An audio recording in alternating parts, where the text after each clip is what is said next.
Possible to be serious tonight.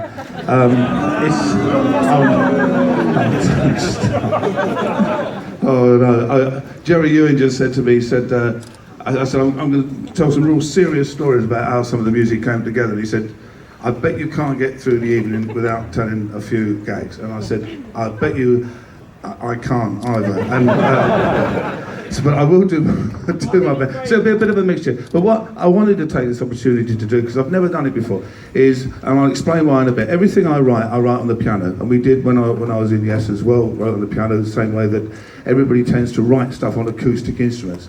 So it's really nice to take them back to the bare bones as you initially did them.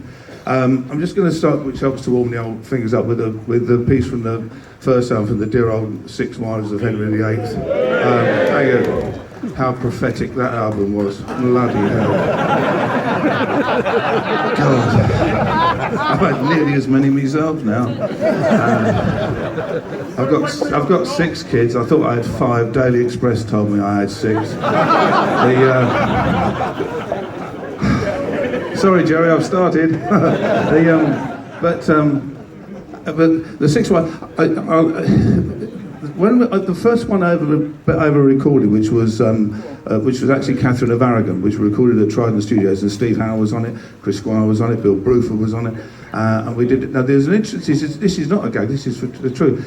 There was a period of time back then in the very early 70s where tapes were going missing out of studios. They were ending up in Holland, and they were coming out as bootlegs all over the place.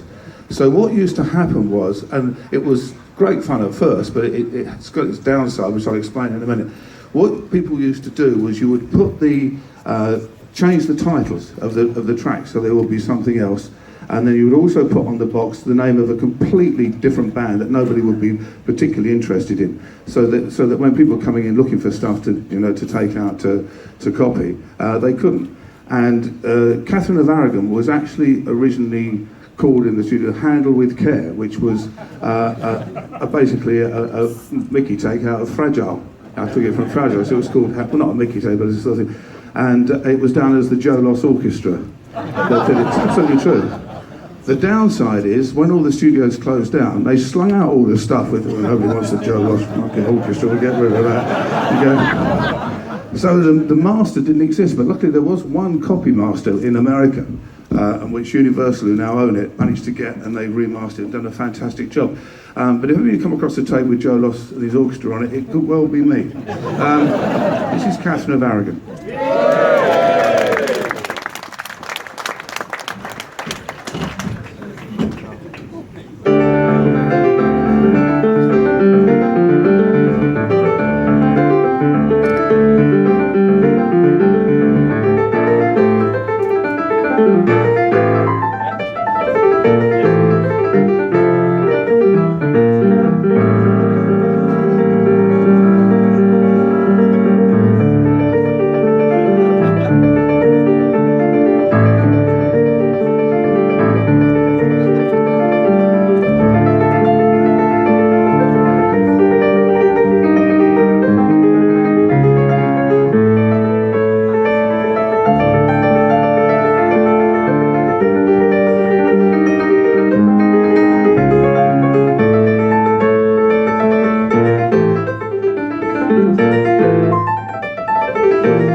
one sodding light and I fall over it. It's bloody great, isn't it?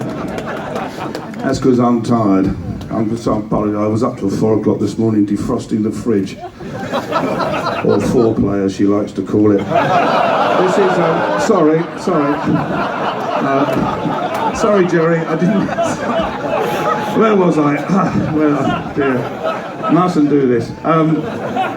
Now, serious bit, the reason why I do everything on the piano is thanks to David Bowie. And this is not a gag, it's absolutely true. I first started working with David in 1969. And in 1971, he called me round to his house. He had a beautiful house in Beckenham in Kent. And I went round there, and he had a lovely grand piano and things. He said, I want to play you some songs, I want you to learn them. And I said, okay. And he took out this battered old 12-string guitar, and it really was a battered old 12-string guitar. And he proceeded to play me. I was very honoured. I was the first person to ever hear the songs off of Hunky Dory. And he played them through one by one. And one by one, I'm going, David, these songs are amazing. They're absolutely incredible. And he said, look, what I want to do, he said, is I want them to come from the piano instead of being sort of guitar orientated. So I want you to learn them as piano pieces, and then we can work around you with everything that you do. And I went, well, that'd be fantastic. And I said, well, why are you playing all these great songs to me on that crappy old 12-string guitar? And it was interesting because he said to me, because if it sounds good on this, can you imagine what it's going to be like when there's really good instruments on? He said, so many writers fool themselves by writing on great sounds, and it's the great sounds that are fooling them to think it's good. And he said, when you come to do your own albums, which I'm sure you will do, I said, yeah. He said, make sure you write everything on the piano or on an acoustic instrument. He said, because if it works on the piano, it'll work on anything. And I've kept to that to this day. I have to thank him greatly for it, because it does mean that anything that I sort of do starts on the piano. And one of the pieces off of the Hunky Dory album, which for years I told people it took me ages to work out the arrangement, to work around the band and everything, which is bollocks really, because they had to work around me. This is Life on Mars.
very much.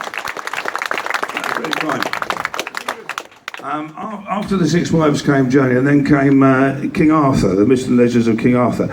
Now, there's some interesting things about the King Arthur album, and this is I suppose, a relatively serious moment. I was ill in 1975. I've been ill ever since, really, but but I had a bit of a ticker problem. The old heart gave way, and they took me into hospital, Wakeman Park Hospital. It was really funny because me and two other guys in the ward used to climb out the window and go over the Red Line every night. We were meant to be on strict diets, and they couldn't understand how we were putting on weight every day. But that's not the point. Very naughty boys we were. But while I was in there, this is absolutely true. I'd started writing the King Arthur album, and the older specialist who came round sort of basically said, well, you're going to have to stop working, because they didn't really know how to. This was, 75, and they didn't really know what to do with the old heart thing. I mean, now you have a quadruple bypass and you're out the next day playing football for somebody. Back then, they kept me in for 9 weeks. And they said, you can't work anymore, that's it. I thought, I can't do that. That's just impossible. So I got so I decided to carry on with the album. But what the album became, in many, many respects, was autobiographical. And some of the tracks on there, really, I sort of realised later on that they were as much about me as they were about Arthur. I mean, I was taught by my music teacher to paint pictures, to close my eyes and paint pictures to the music. And it was only when we came to play the King Arthur album, and I'm painting the pictures and I'm seeing the battles and the castle and the things, when it came to, for example, a piece like The Last Battle, I actually saw myself back in Wakeman Park Hospital, and that's when I realised that, shit, this is about me. I don't really tell people this before because it makes them miserable. But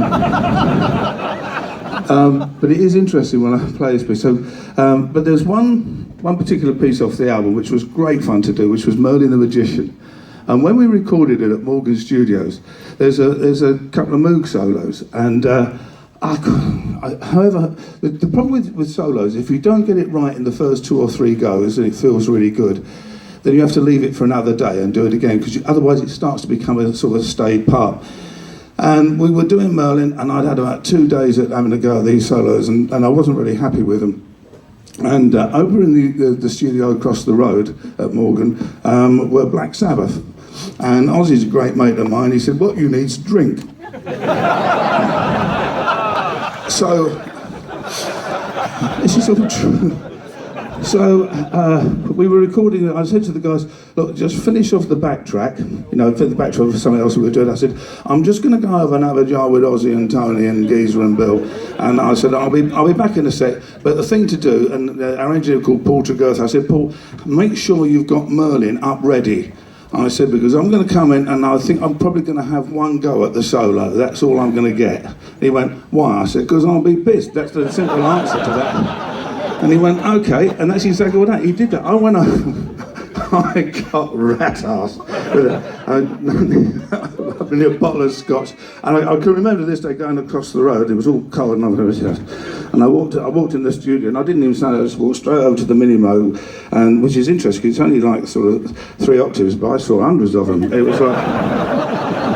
And I put the headphones on somehow, and Paul played the track, and I played something, and I passed out. And it was only in the morning that I went, it's not bad, actually. And that's how the little solo became. But again, this whole piece, Merlin, was written just like everything else I do, thanks to Mr. Bowie on the piano. So this is Merlin the Magician.